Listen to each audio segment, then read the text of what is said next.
Tu palabra es como aceite sobre mis heridas. Estás escuchando La Palabra de Verdad con el pastor Martín Portillo. Y el calor en el invierno. Tu palabra. Hola, bienvenidos a la 8ª clase de nuestro curso Cristianismo años 0 al año 2023. Hoy en esta 8ª clase estaremos hablando acerca de la Iglesia Imperial. Permítanme colocarles las láminas con las que trabajaremos en este video. Bien, como les dije, la clase se llama La Iglesia Imperial y vamos a estar hablando acerca de un periodo que abarca desde el año 313 después de Cristo hasta el año 476. Este estudio estará dividido en 2 clases. Hoy vamos a ver la primera parte y en la clase número 9 veremos la segunda parte con la que llegaremos a ese año 476 después de Cristo. La iglesia perseguida, la iglesia que fue atribulada por el Imperio Romano desde que Jesús ascendió a los cielos, desde que fue fundada, hasta que llegó este momento del año 313 después de Cristo, ahora se convierte en una iglesia distinta. Ahora, de ser una iglesia perseguida, se va a convertir nada más y nada menos que en la iglesia, en la religión del imperio más grande de la época, el Imperio Romano. ¿Cómo se produce este cambio de 180 grados? ¿Cómo es posible que una iglesia que hasta ese momento había sido tratada de una forma tan cruel, los cristianos habían sido perseguidos hasta la muerte, cómo es que de un día para otro eso cambia de una forma tan distinta, un giro de 180 grados? Es lo que va a tratar esta clase. ¿Cómo se produjo ese cambio? El personaje clave en este periodo y que fue la persona que condujo este cambio fue un emperador llamado Constantino, un emperador romano, de quien vamos a hablar un poco de él. Flavio Valerio Constantino nació en el año 272 después de Cristo y vivió hasta el año 337 después de Cristo. Esto quiere decir que vivió más o menos 65 años. Este hombre fue un emperador de Roma, pero antes de ser emperador fue un militar que dirigía los ejércitos del imperio y que batalló con otros aspirantes al reinado de Roma después que el emperador Diocleciano dimitió a su reino. El emperador Diocleciano abdicó al reino en el año 305 después de Cristo. Esto, al dejar el lugar vacío del emperador, generó una lucha intestina entre varios aspirantes al cargo. De esos aspirantes, de esos quienes lucharon, batallaron para poder llegar a ser emperador, estuvo un hombre llamado Macencio y otro llamado Constantino. Los diferenciaba el hecho de que Macencio era un declarado pagano como el resto de los otros romanos. Sin embargo, Constantino aparentemente era un hombre que simpatizaba con los cristianos y tenía un conocimiento previo de quién era el Dios de los cristianos. Eso influyó en lo que decantaría luego su comportamiento para con la iglesia. En el año 312 después de Cristo, Constantino y Macencio se enfrentan en una batalla, y en medio de esa batalla, según Constantino, él tuvo una visión que le permitió ver una cruz, y esa cruz le indicaba con un mensaje que él vencería esa batalla. Finalmente, él venció en esa batalla, y en agradecimiento a Dios o en agradecimiento al Jesús de esa cruz, promulgó un edicto que decía que se acababa la persecución en contra de los cristianos. Todavía Constantino no era el emperador total y plenipotenciario de Roma, pero ya tenía la victoria y esto le daba autoridad para emitir ese edicto a favor de la iglesia cristiana. La leyenda de Constantino es fundamental para entender cómo es que se produce este giro de 180 grados, porque como ya lo hemos dicho, todos los emperadores y todos los aspirantes y todos los militares y todos los líderes y gobernantes romanos eran profundamente paganos, es decir, enemigos de Dios, idólatras, politeístas, tenían inclinación por cualquier dios, por cualquier imagen, por cualquier forma de adoración. En cambio, Constantino vio, según él, en el cielo una cruz y con ella una inscripción que le decía que él obtendría la victoria. Al tener esta visión, según él, y al haberse concretado la victoria en contra de Macencio, él asumió esto como una señal de parte del cielo y asumió que el Dios verdadero era el Dios de los cristianos. Aquí podemos ver una imagen que trata de representar lo que según él pudo ver en el cielo. Ustedes podrán notar una batalla que se produjo el 27 de octubre del año 312 después de Cristo, y vio unas letras o vio un mensaje en el cielo, además de la cruz, que decía in hoc signo vinces, que eso es latín, lo cual traducido al español significa con este signo, es decir, con esta cruz, vencerás. Así que esa visión que según Constantino él tuvo, le llevó a convencerse de que el Dios de los cristianos, que Jesucristo en este caso, era el verdadero Dios y le estaba prometiendo la victoria para obtener el poder del imperio. Constantino finalmente se constituyó en el emperador absoluto de Roma y al mismo tiempo aprovechó su poder para fundar una nueva ciudad, una ciudad llamada Constantinopla.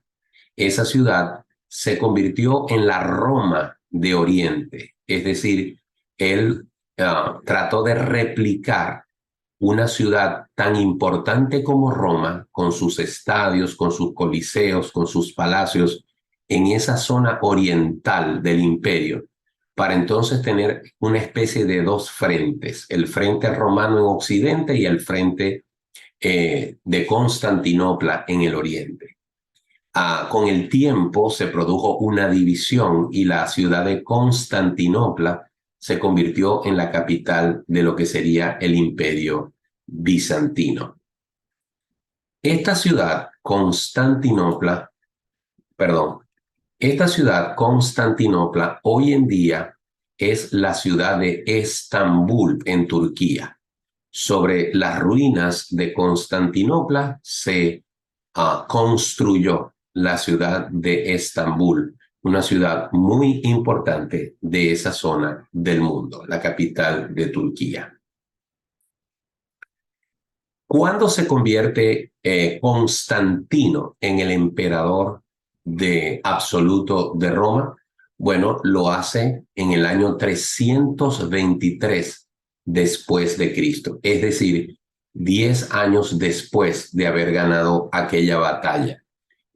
Él asciende al trono absoluto como emperador, como César del Imperio Romano.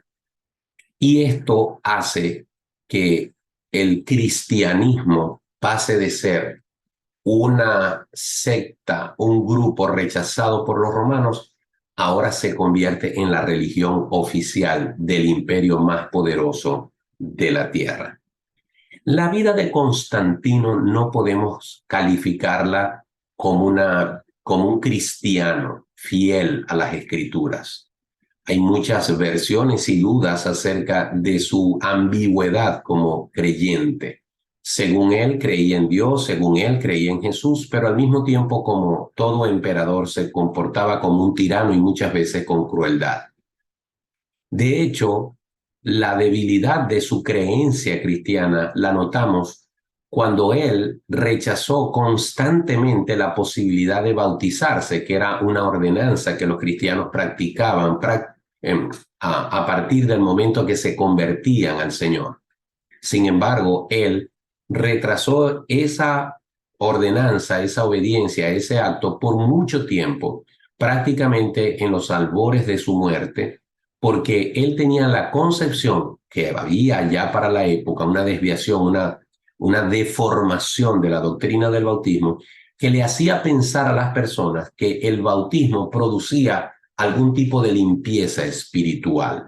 Es decir, que el bautismo te purificaba, te hacía limpio delante de Dios. Entonces, como él tenía esa herramienta o tenía esa perspectiva de que el bautismo era una herramienta espiritual, lo dejó para el final de sus días, casi como diciendo, así me voy puro para la eternidad. Pero bueno, todos sabemos que ese no es el propósito del bautismo. El bautismo es un simbolismo de la muerte y resurrección de Cristo que no da salvación, sino que representa el compromiso del creyente de morir para el mundo y vivir para Cristo. Ahora bien, este cambio radical de 180 grados que convirtió a la iglesia perseguida en la iglesia imperial tuvo cosas buenas, pero también tuvo cosas muy malas. Y de eso vamos a hablar ahora. ¿Cuáles fueron los aspectos positivos? ¿Cuáles fueron las cosas buenas de este cambio de posición del cristianismo? Lo positivo, bueno, cesaron las persecuciones y las matanzas. Se restauraban y abrían edificios para iglesias. Muchos de los lugares de reunión de los cristianos durante ese tiempo de persecución habían sido expropiados, destruidos, cerrados, pero ahora que la iglesia entraba a ser la iglesia del imperio, muchos de esos edificios eran restaurados, en otros casos eran indemnizados y en otros casos se construyeron muchísimos templos nuevos, producto de las ayudas del imperio para tal fin. Por otro lado, los sacrificios paganos que se hacían oficialmente dentro del imperio, los sacrificios que se hacían a otras deidades cesaron por completo dentro del imperio porque ahora se rendía oficialmente culto solamente al Dios de los cielos. Los templos paganos en las ciudades se convirtieron en iglesias cristianas, es decir, muchos templos pasaron de ser sitios de sacrificio a deidades para convertirse en iglesias de creyentes en Jesús. La crucifixión dejó de ser una forma de ejecución en el imperio. Debemos decir que no fue que se acabaron las ejecuciones en el imperio, sino que la crucifixión dejó de utilizarse como tal, como una forma de torturar y de matar a los dignos según el imperio de la muerte, porque la crucifixión había sido el método con el cual se había matado a Jesucristo.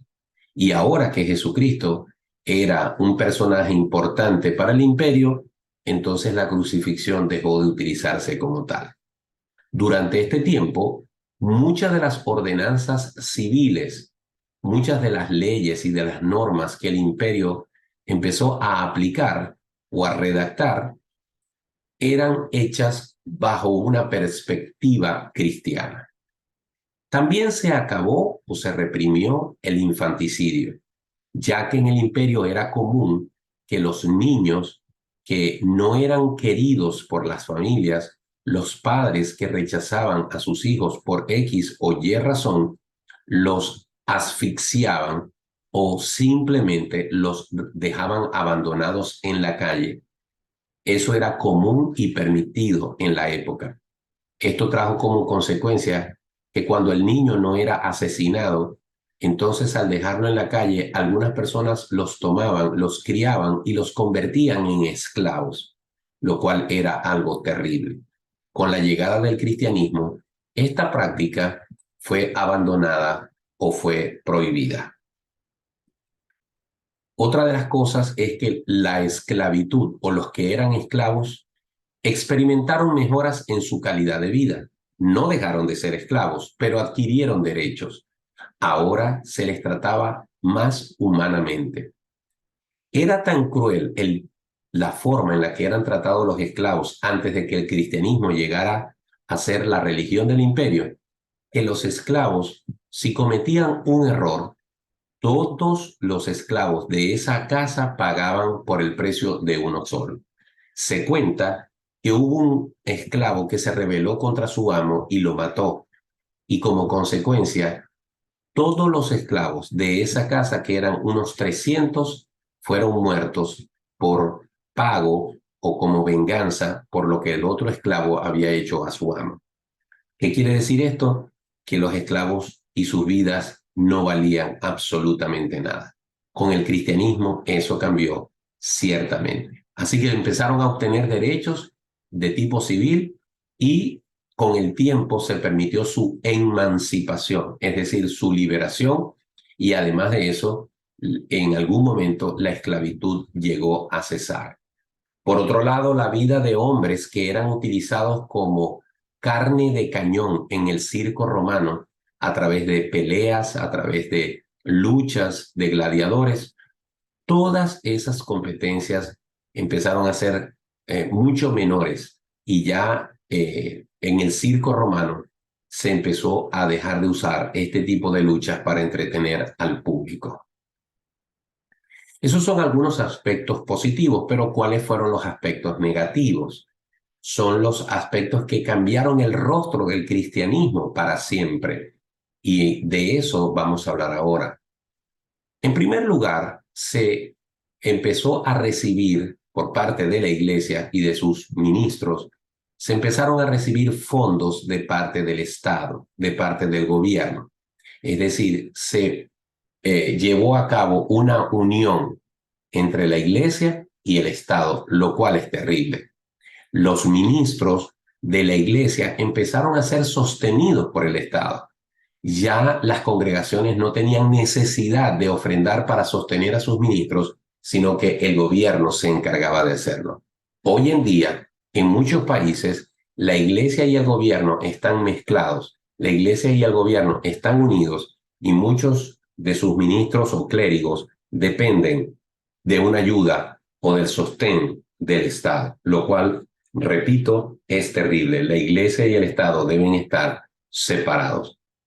En ese entonces, como también sucede hoy en día, a los clérigos o a los ministros se les empezó a tratar de una manera diferente. Se les dio algunos privilegios. Sus asuntos legales eran tratados con una excepción distinta al resto de la sociedad. Y por supuesto, sus faltas eran juzgadas en cortes eclesiásticas y no como ciudadanos. Eso lo notamos hoy en día cuando algunos clérigos cometen actos de violación a niños y sin embargo la institución y el gobierno tratan de tapar estos asuntos y tratarlos de la manera más acomodaticia, de la manera más subjetiva posible para evitar el escándalo y para evitar el descrédito que ya de por sí trae que un clérigo abuse de los niños. Así que el clero se convirtió en una clase privilegiada, lo cual trajo desprestigio para la institución ministerial. Pero al mismo tiempo, al tener este tipo de beneficios, muchos querían ser ministros, muchos querían ser parte de la iglesia, sacerdotes de la iglesia, obispos de la iglesia, porque eso les daba una calidad de vida muy cómoda. Entonces, la gente empezó a interesarse en el cristianismo no para ser salvos, no para ser redimidos, sino para obtener un beneficio de él. Y esto es muy parecido a lo que ha estado sucediendo y siempre ha sucedido con el cristianismo. La misma palabra de Dios dice que muchos utilizan el evangelio como fuente de ganancia, es decir, lo utilizan para su beneficio propio. Hoy en día vemos cómo mucha gente aprovecha el evangelio para montar una iglesia, poner unas sillas, ponerse un traje, decir 4 tonterías o 4 blasfemias desde un púlpito de una forma muy atractiva y entonces cautivar a las personas con lo que quieran escuchar y quitarles ofrendas y diezmos para su beneficio personal. Por eso vemos a muchos hombres que son mercaderes de la fe, hombres que utilizan el evangelio como una fuente de ganancia y no como un instrumento precioso que Dios nos ha dado para que el hombre pueda conocer la verdad. Esto no es nuevo, esto surgió incluso para esa época hace tantos siglos atrás. Así que muchos buscaban del evangelio por la influencia social y política que iban a tener. Y esto hizo que el nivel de moralidad, el nivel de decencia, el nivel de santidad, el nivel de integridad del cristianismo fuese mucho, pero mucho más abajo que cuando la iglesia era perseguida.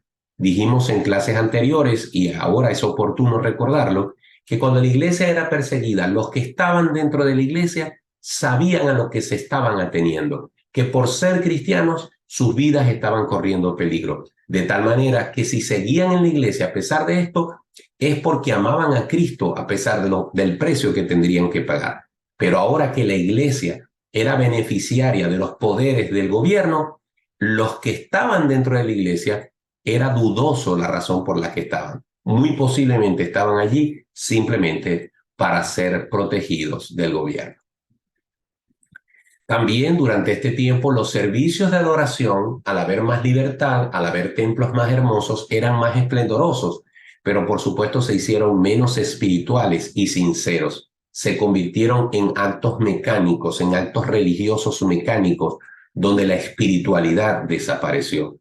Las formas y ceremonias del paganismo, la forma en la que se celebraban los cultos a los dioses paganos se mezclaron, se injertaron, se hicieron de alguna manera catalizadores, modificadores de la forma en la que se adoraba a Dios en la iglesia primitiva. Muchas de las fiestas paganas que celebraban los romanos, los griegos y otros pueblos fueron cristianizadas, fueron convertidas en fiestas cristianas cuando su origen fue un origen profundamente pagano. No quiero entrar en detalles, pero uno de los mejores ejemplos de esa cristianización de fiestas paganas la conseguimos en el 25 de diciembre, cuando hoy en día en esa fecha se celebra lo que la gente llama la Navidad. Yo debo reiterar, como lo he reiterado siempre en mi vida, que yo creo en la Navidad, que yo celebro la Navidad, que creo que la Navidad es la celebración máxima, la celebración magnánima del nacimiento del Señor Jesucristo. Me encanta y creo oportuno celebrar a Cristo, pero mucho de lo que se hace alrededor de la fiesta de Navidad no tiene nada que ver con Jesús, y muchos de los que atacan la Navidad, mucho más allá de lo que yo pudiera criticar, muchos de los que se oponen a la celebración de la Navidad, uno de los puntos en los que tienen razón en hacerlo es porque esta fiesta se celebraba mucho antes en el Imperio Romano y no tiene nada que ver con Jesucristo. Yo acepto, yo creo en la intención de tomar esta fiesta y celebrarla solo para Jesús, pero muchos hacen mezclas y sincretismo de cosas que no tienen nada que ver con Cristo, y de allí viene la crítica. Otra cosa negativa que sucedió durante el tiempo de esta cristianización del imperio o esta imperialización del cristianismo es que alrededor del año 405 después de Cristo empezó a celebrarse culto a lo que la gente llama santos y mártires. La gente acostumbra a llamar santos a ciertas personas que según ellos al morir fueron al cielo o llegaron allí por la intermediación de una iglesia que está aquí.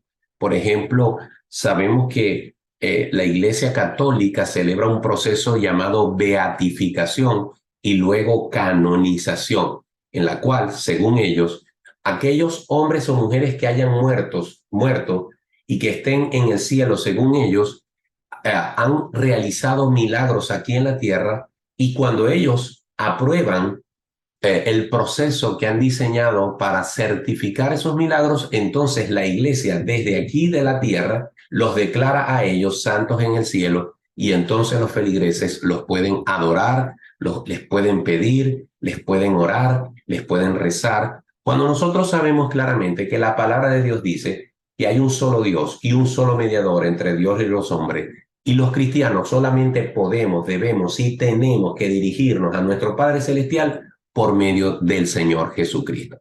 Pero ya para este tiempo, en el siglo V o empezando el siglo V, se empezó a rendirle cultos a los santos, entre comillas, y a los mártires. También empezó a darse una mimetización, un cambio de disfraz.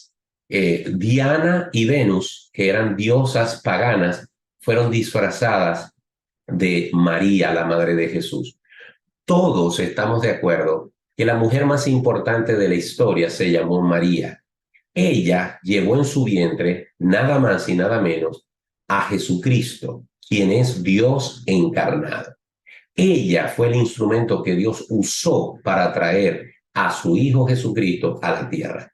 Pero la misma María necesitó a Jesucristo como Señor y Salvador porque ella entra en la lista de lo que dice Romanos 3:23. Por cuanto todos pecaron, están destituidos de la gloria de Dios. Es decir, que María, a pesar de su condición especial en la cual Jesucristo se encarnó en ella, ella igualmente necesitaba a Jesús como Señor y Salvador de su vida, y ella lo dice en su cántico cuando fue a visitar a su prima Elizabeth. Ella llama a su propio hijo mi Señor y mi Salvador.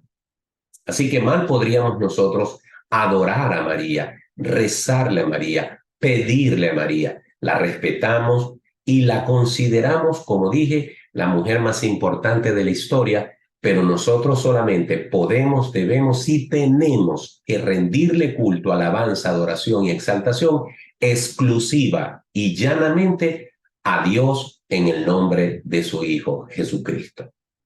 Otra de las cosas que sucedió en este tiempo es que la cena del Señor empezó así a considerarse una especie de sacramento.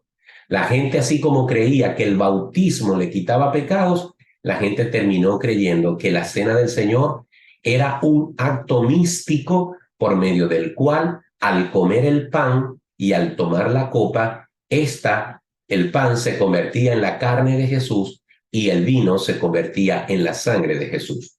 Es lo que en la Iglesia Católica se llama la transubstanciación y es, según ellos, un proceso milagroso en el cual el pan se convierte en la carne de Cristo y el vino se convierte en la sangre de Jesús.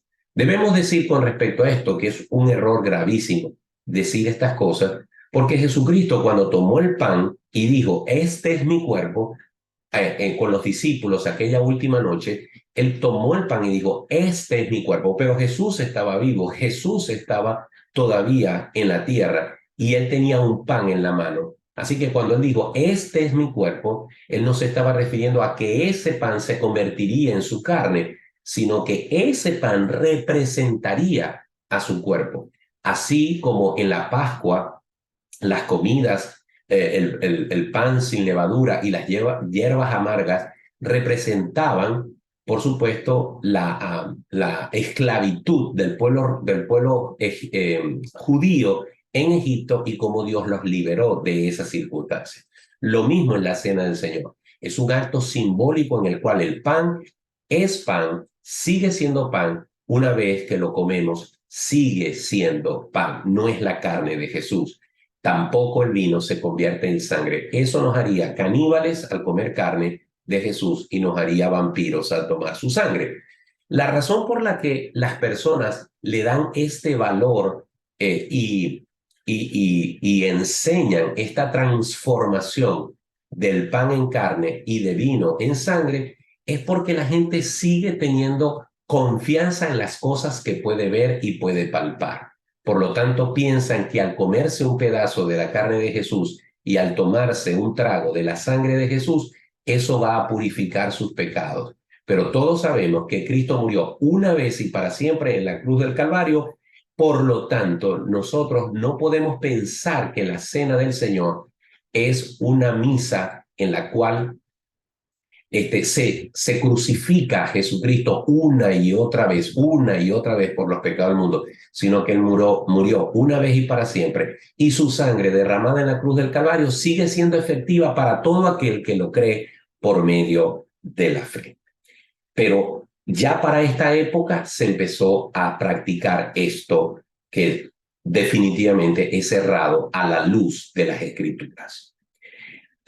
Ya los ancianos, los obispos dejaron de llamarse como tal y empezó a aparecer el concepto de sacerdotes. Recuerden que la palabra sacerdote significa mediador, intercesor. Y la Biblia nos enseña en la carta a los Hebreos que el único y gran mediador se llama Jesucristo, según el orden de Melquisedec.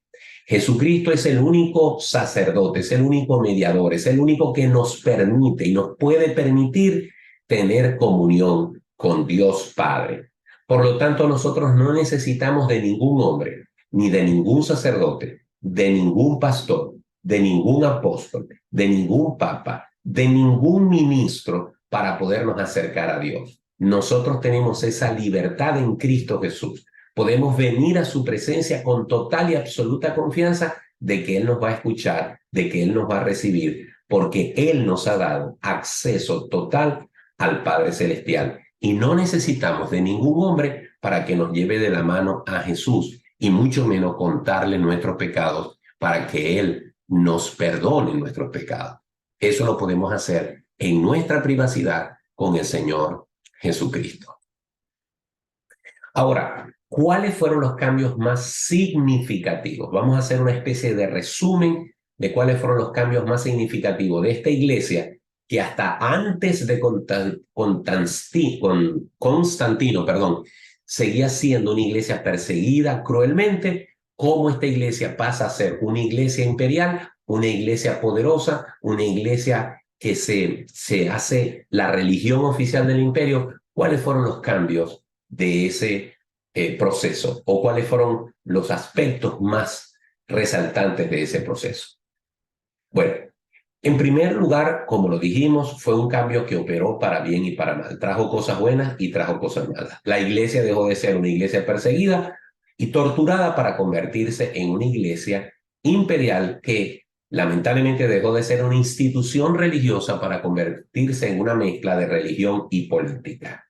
El paganismo oficial se mimetizó, se disfrazó de cristianismo de Estado. Es decir, lo que se practicaba oficialmente, que era una adoración a muchos ídolos, entonces ahora se convirtió en una religión que adoraba a un solo Dios, pero bajo el poder y bajo los intereses de un imperio. Los dioses romanos se disfrazaron, se vistieron de mártires y difuntos cristianos. ¿Quién era Marte? ¿Quién era Júpiter? ¿Quién era Venus? ¿Quién era Diana? Y cada una de esas deidades romanas ahora son San Pedro, San Lucas, San Juan, María, etcétera, etcétera, porque hubo esa mimetización, ese disfraz, ese cambio para hacer lo pagano ahora cristiano. Los clérigos, tenían poder político.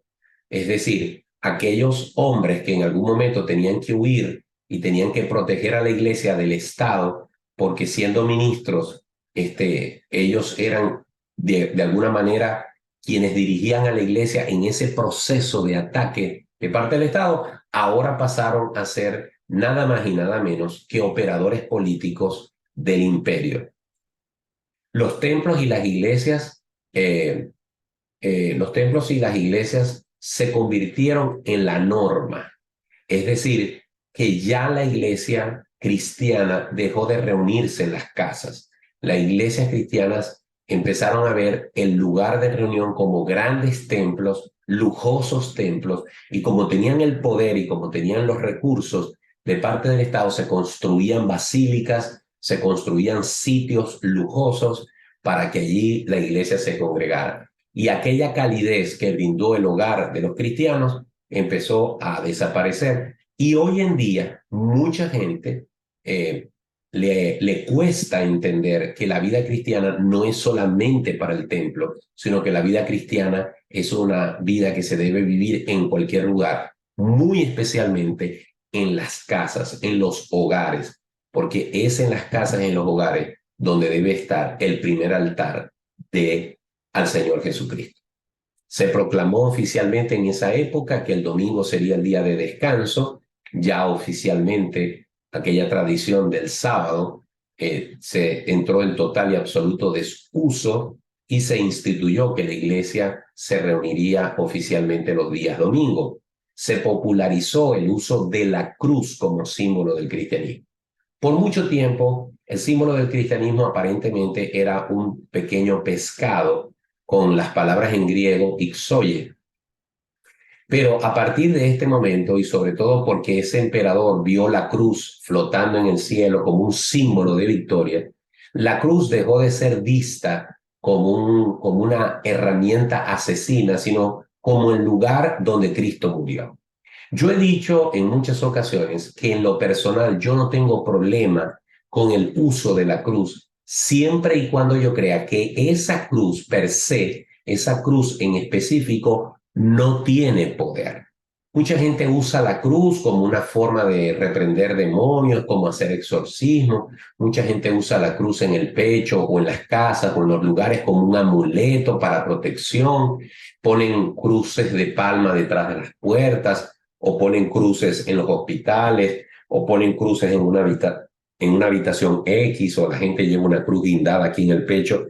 Y en la mente y en las intenciones de quienes usan la cruz como un amuleto, creo que están haciendo mal.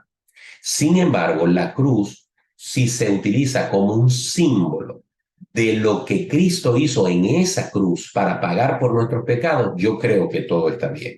En lo personal, estoy en contra de los crucifijos. ¿Cuál es la diferencia entre una cruz y un crucifijo? Para mí, la cruz vacía es un símbolo de victoria. Para mí, una cruz con un Cristo ensangrentado, con los ojos mirando al cielo, representando aún a ese Jesús allí moribundo, ese símbolo de crucifijo me hace pensar en un Cristo que se quedó allí, en un Cristo que no venció la muerte. En cambio, una cruz vacía me recuerda que ciertamente Jesús pasó unas horas en esa cruz, pero esa cruz quedó vacía porque Él resucitó de entre los muertos. Así que podemos decir que a raíz de este cambio en el que la iglesia pasó de ser una iglesia perseguida a una iglesia imperial, la cruz tomó esa importancia vital y hoy en día es el símbolo universal del cristianismo. La iglesia, y esto quizás es lo más terrible, la iglesia dejó de influir en el mundo y ahora el mundo empezó a moldear la iglesia.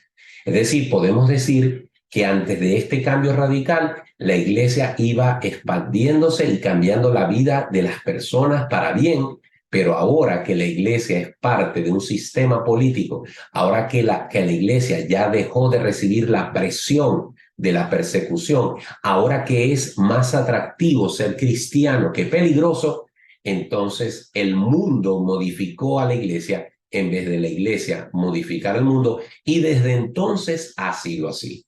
Los pastores tenemos que luchar y vivir exhortando a nuestras ovejas a que no se dejen influenciar por el mundo. El apóstol Pablo dice en Romanos capítulo 12, versículos 1 y 2, os ruego, hermanos, por las misericordias de Dios, que presentéis vuestros cuerpos en sacrificio vivo, santo, agradable a Dios, que es vuestro culto racional. No os conforméis a este siglo, sino transformaos por medio de la renovación de vuestro entendimiento, para que comprobéis cuál es la buena voluntad de Dios, agradable y perfecta. No podemos, no debemos conformarnos a este mundo, no debemos permitir que el mundo nos dicte la pauta de cómo debemos vivir los cristianos, pero lamentablemente en esta época se dio inicio a una profunda influencia del mundo sobre la iglesia. Otro aspecto que debemos tomar en cuenta entonces es que en este proceso de cambio, la humildad y la santidad de los cristianos del primer siglo se transformó en una mundanalidad que caracterizaba a los que supuestamente ahora en el imperio son seguidores de Cristo. Es lógico. Esa piedad, esa entrega, ese sacrificio que la gente estaba dispuesta a hacer por Jesús en el tiempo que eran perseguidos, ahora se ha convertido en una ventaja para los que quieren estar dentro de la religión, pero por motivos egoístas y personales.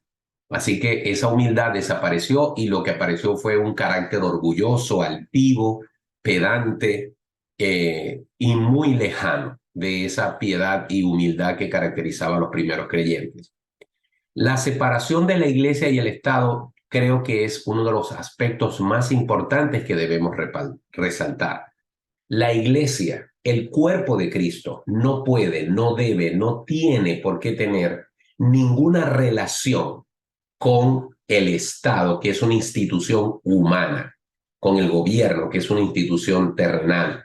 No debe haber mezcla. Así como la palabra de Dios dice que el matrimonio, el compromiso entre un inconverso y una persona creyente es un yugo desigual, pues también es un yugo desigual que la iglesia del Señor se mezcle, se contacte, se comprometa con el Estado. Y eso fue lo que pasó en este periodo. Que la iglesia cristiana se dejó injertar, se dejó mezclar, se dejó hacer una sola con el Estado, y esa combinación es terrible. En el oriente del imperio, donde fundaron a Constantinopla, en esa parte del imperio, el Estado anuló por completo a la iglesia. Y en Occidente, es decir, del lado de Roma, la iglesia se convirtió en una máquina política y corrupta. Es decir, por un lado la iglesia fue anulada y por otro lado la iglesia fue pervertida, producto de este cambio. Y ya para terminar, podemos decir definitivamente que la iglesia cristiana, después de Constantino, no volvió a ser la misma iglesia. Fue un cambio demasiado radical que socavó las bases del cristianismo y desvirtuó lo que Jesucristo había dejado como la iglesia. La pregunta que surge naturalmente es, entonces, ¿qué pasó? ¿Con Constantino se acabó el cristianismo? Entonces, ¿la iglesia cristiana dejó de ser la iglesia cristiana? No existe un remanente, no existe un grupo de cristianos que siempre, en todas las épocas de estos 2000 y tantos años, se haya mantenido fiel a la Escritura. Por supuesto que sí. Por supuesto que sí. Los cristianos verdaderos, los cristianos bíblicos, los cristianos que se opusieron a la unión de la iglesia con el Estado, los cristianos que se opusieron a disfrazar a las deidades romanas de deidades cristianas, los cristianos que se opusieron a recibir fondos del Estado, los cristianos que se negaron a vender su fe en Cristo Jesús, definitivamente esas personas han existido y existen hasta el día de hoy. El Señor se ha guardado, el Señor se ha reservado a un grupo de hombres y de mujeres que son verdaderos creyentes en Jesucristo y están dispuestos a perder su vida en este mundo por asir, por tomar, por ser fiel al Señor Jesucristo. Y como dijo el Señor Jesús, todo aquel que quiera ganar su vida por causa del mundo la perderá, pero todo aquel que esté dispuesto a perder su vida por causa de mí la ganará. Así que podemos decir entonces que esta primera parte de esta clase nos muestra cómo la iglesia, después de ser una iglesia profundamente bajo persecución y opresión, terminó siendo la iglesia del Estado. Y eso trajo cosas buenas, pero también trajo muchas cosas malas. En nuestra próxima clase, la clase número 9, terminaremos de ver este periodo de la iglesia imperial para entonces así empezarnos a dirigir hacia las próximas clases que nos darán una visión completa de este cristianismo años 0 al 2023. Dios les bendiga. Gracias por ver esta clase. Tú